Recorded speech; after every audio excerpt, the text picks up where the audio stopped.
میرے فکر پر بھی اگر آپ کو کوئی تبصرہ کرنا ہے تو از راہ کرم متعین طور پر بتائیے کہ قرآن مجید کی فلاں بات کو یا فلاں سنت کو یا فلاں حدیث کو میں نے جس طریقے سے انٹرپریٹ کیا ہے یا جس طریقے سے میں نے اس کا مطلب بیان کیا ہے اس میں یہ خرابی پیدا ہو گئی. مذہبی استدلال پر اس کے سوا تنقید کا کوئی راستہ نہیں ہے. یہ کہ اس کے نتیجے میں آپ شلوار پہنیں گے یا پتلون پہنیں گے، اس کے نتیجے میں آپ جمہوریت قائم کریں گے یا آپ آمریت قائم کریں گے، یہ سب نتائج ہیں. تو ان نتائج پر کوئی گفتگو کرنا ہی میرے نزدیک ایک غیر علمی رویہ ہے. آپ کو متعین طور پر بتانا پڑے گا کہ یہ قرآن کا حکم ہے، اس کو سمجھنے میں یہاں غلطی ہوئی ہے یا جہاں اس کو جزوی طور پر درست سمجھا گیا ہے لیکن اس کا کلی مفہوم یہ ہے، یہ آپ کو وہاں سے بتانا پڑے گا. یعنی جن چیزوں کی میں نے جدید دنیا میں تصویب کی ہے، مثلا یہی چیزیں جو آپ نے بیان کی، جمہوریت کی، انسان کے بنیادی حقوق کی، اسی طرح قوموں کے حق خود ارادی کی اور قانون کی حکمرانی کی، یہ سب کی سب چیزیں بہت اچھی طرح جائزہ لے کر متعین کی گئی ہیں کہ دنیا میں اس سے کیا فائدہ ہوا ہے اور انسان کے عقلی مقدمات اس میں کس طرح ظہور پذیر ہوئے ہیں، اور ہمارے دین میں کوئی چیز اپنے اصل کے لحاظ سے، اپنے مقصد کے لحاظ سے اس سے مجروح تو نہیں ہوتی، اور خود دین نے ان معاملات میں جو ہدایات دی ہیں کیا وہ اس سے ہم آہنگ ہیں. تو یہ تمام کام میں نے اپنی تصنیفات میں کیا ہے، اپنی گفتگوؤں میں کیا ہے. آپ کو مجھ پر گفتگو کرنی ہے تو یہیں سے کرنی پڑے گی. اس کے سوا آپ جو طریقہ بھی اختیار کریں گے وہ آپ کو مبارک ہو، میں اس پر ایک لفظ کہنا بھی جائز نہیں سمجھتا. مذہبیات میں گفتگو ہمیشہ اس کے ماخذ اور منابع کی بنیاد پر ہوتی ہے. وہ میرے اور آپ کے تبصروں سے نہیں ہوتی، وہ کچھ ذہنی نتائج سامنے رکھ کر نہیں ہوتی، وہ اپنے تصورات کی بنیاد پر نہیں ہوتی، اور نہ یہ طے کر کے بیٹھا جاتا ہے کہ یہ ہونا چاہیے اور یہاں نہیں ہے تو اس میں یہ غلطی ہو گئی. آپ کو بتانا پڑے گا کہ جو کچھ نہیں ہے کیا وہ مذہب میں ہے، اور جو کچھ ہے کیا اس مذہب میں نفی کی گئی. میں براہ راست نبوت کے منصب پر فائز نہیں کیا گیا تھا. میں نے اس معاشرے میں آنکھ کھولی تھی، میں نے یہیں علم سیکھا تھا، میں نے انہی علماء سے دین کی چیزیں پڑھی تھیں. جو انہوں نے دین بتایا تھا وہی میرا دین تھا. میں نے اس کے بعد کام کیا ہے اس پر، اور اب وہ میرا کام چھپا ہوا نہیں ہے، چھپا ہوا موجود ہے. میری تصنیفات میں اس کا استدلال موجود ہے، اس کو دیکھ کر کوئی رائے قائم کی ہے. یہ میں نے کس دن دعویٰ کیا تھا کہ میں ماں کے پیٹ سے 30 پارے حفظ کر کے پیدا ہوا تھا؟ میں بھی ایسے ہی پیدا ہوا تھا جس طرح سب لوگ پیدا ہوتے ہیں. ایسے ہی میں نے دینی علوم پڑھے تھے. جو ہمارے پرانے علماء ہیں انہی سے تعلیم پائی تھی، انہی سے عربی زبان سیکھی تھی، انہی سے فارسی زبان سیکھی تھی، انہی سے وہ سب چیزیں سمجھی تھیں جن کو آپ دینی فکر کہتے ہیں. میری پیدائش تو ایک صوفی گرانے میں ہوئی تھی، لہذا ایک لمبا عرصہ ہے جس میں نے خود تصوف کی چیزیں پڑھی اور پڑھائی ہیں، اور انہی کو میں دین کی صحیح تعبیر سمجھتا تھا. اس کے بعد بھی آپ کو معلوم ہے کہ جب شعور کی آنکھ حقیقی معنی میں کھولی تو مولانا سید ابواللہ صاحب مودودی کی آغوش میں کھولی. پس منظر میں اقبال اور ابوالکلام تھے. تو ظاہر ہے کہ جو فکر میں نے ان سے لیا اسی کو بیان کروں گا. یہ تو اصولی جواب ہے. باقی رہ گئی یہ بات کہ وہ کون سا دن تھا کہ جب میں نے آمریت کی تائید کی تھی.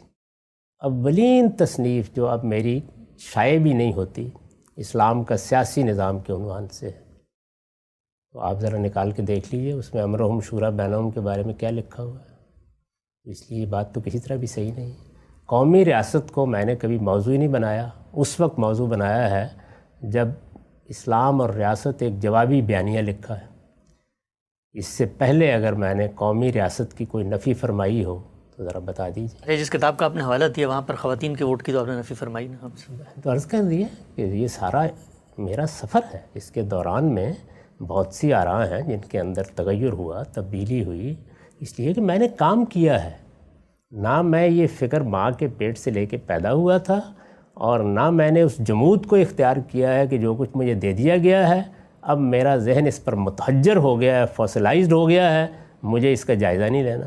میں تو آج بھی اپنے فکر کا بڑی بے دردی کے ساتھ جائزہ لیتا ہوں، اور استدلال کی روشنی میں بالکل پوسٹ مارٹم کر ڈالتا ہوں، اور آج بھی اگر میرے فکر کی کوئی غلطی واضح ہوگی تو میں سر تسلیم کروں، لیکن غلطی واضح کیسے ہوگی؟ آپ کے تبصروں سے نہیں ہوگی، وہ اس سے ہوگی کہ آپ بتائیں گے کہ یہ قرآن کی آیت ہے، یہ سنت ہے، یہ حدیث ہے، اس کے یہ الفاظ ہیں، اس میں یہ بات کہی گئی ہے اور میں اس بات کو صحیح نہیں سمجھا۔ میں آپ کا شکریہ ادا کروں گا کہ آپ نے میری تصحیح کی، لیکن اس کے سوا مذہبیات میں کوئی اور تنقید کا راستہ اختیار کیا ہی نہیں جا سکتا۔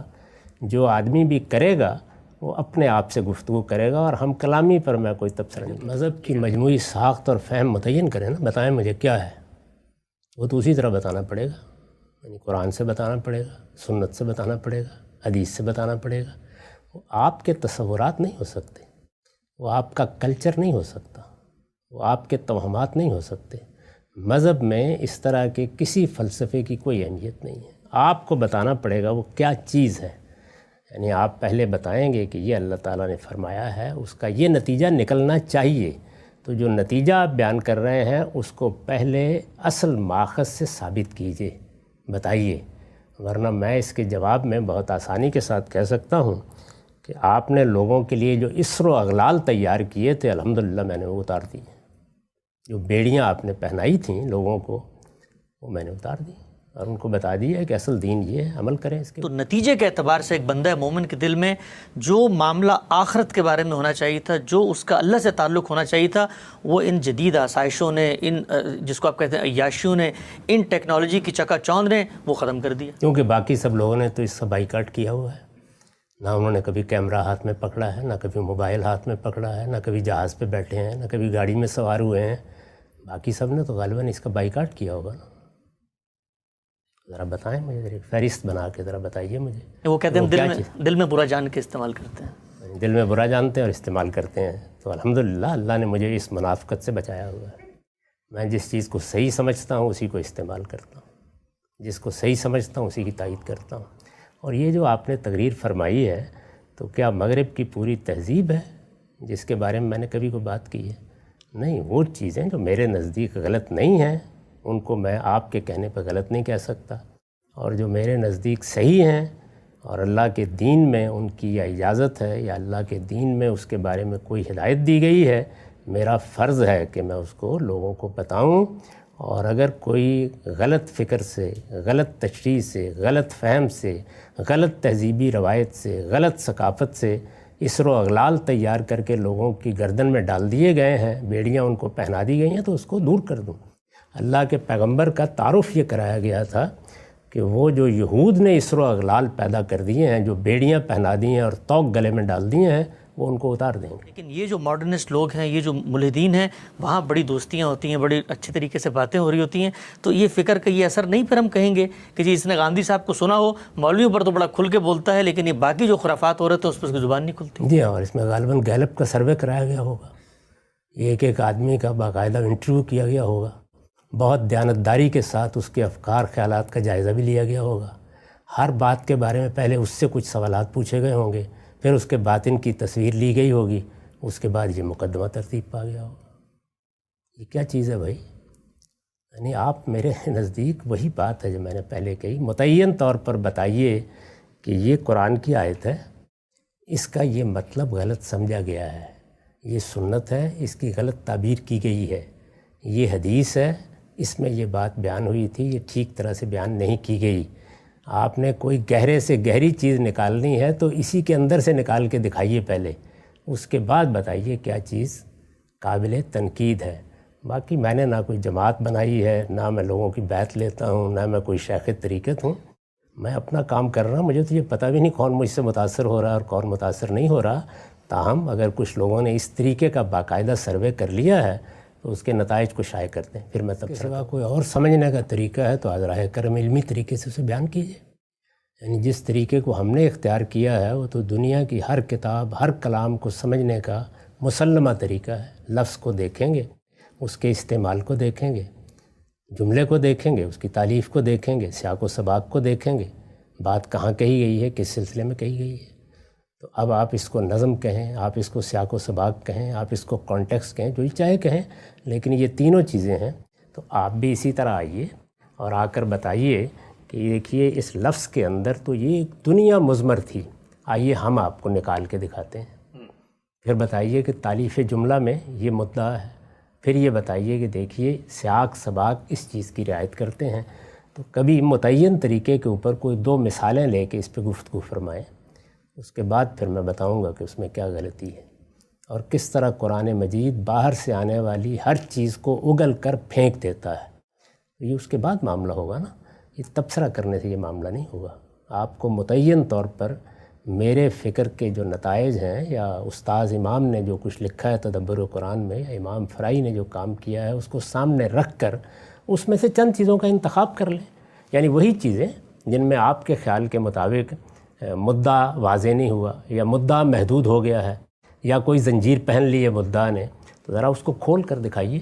جب وہ آپ متعین طور پر کھول کر دکھائیں گے پھر میں آپ کو بتاؤں گا کہ یہ آپ نے جو کچھ کھولا ہے یہ آپ کہیں سے لے کے آئے ہیں، یہ اللہ کی کتاب بھی اس کو قبول کرتی ہے یا نہیں۔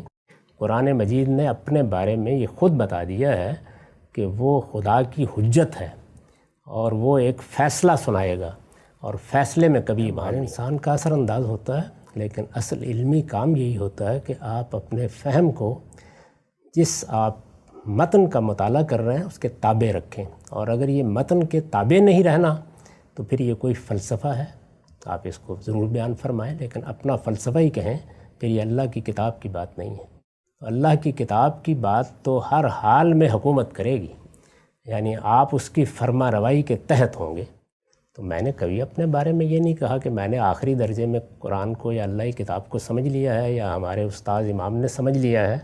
ہم سب انسان ہیں، آپ ذرا کوئی اس کے مضمرات کھول کر دکھائیے نا تاکہ پھر ہم بھی جان سکیں اس بات کو۔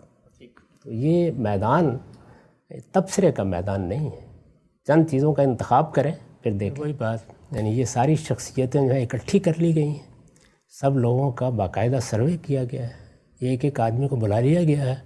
آپ دیکھیے میں تبصرے نہیں کرتا، وہاں بھی یہ سب کچھ ہوتا ہے، لوگ یہ ساری باتیں وہاں بھی پوچھتے ہیں، ان کا جواب بھی لیتے ہیں اور ان کا جواب بھی دیتے ہیں۔ یہ سب چیزیں ہر حلقے میں ہو رہی ہوتی ہیں، ہر طرح کے لوگ جاتے ہیں، ان میں سے آپ اپنے ذوق کے کچھ لوگوں کا انتخاب کر کے، اگر آپ کوئی پیر ہیں یا آپ کوئی شیخ تصوف ہیں تو اپنے مریدوں کی ایک جماعت بنا لیتے ہیں۔ مجھے اس سے کبھی کوئی دلچسپی نہیں ہوئی۔ عام لوگ ہیں دنیا میں، اس وقت 22 کروڑ کے قریب مسلمان پاکستان میں ہیں، دنیا بھر میں 1.5 ارب کے قریب مسلمان ہیں۔ یہ کس سے وابستہ ہیں، کس کی فکر سے وابستہ ہیں؟ محمد الرسول اللہ کی۔ آپ ان پر تبصرہ کر کے کس پہ تبصرہ کر رہے ہیں؟ سبحان اللہ، سبحان اللہ۔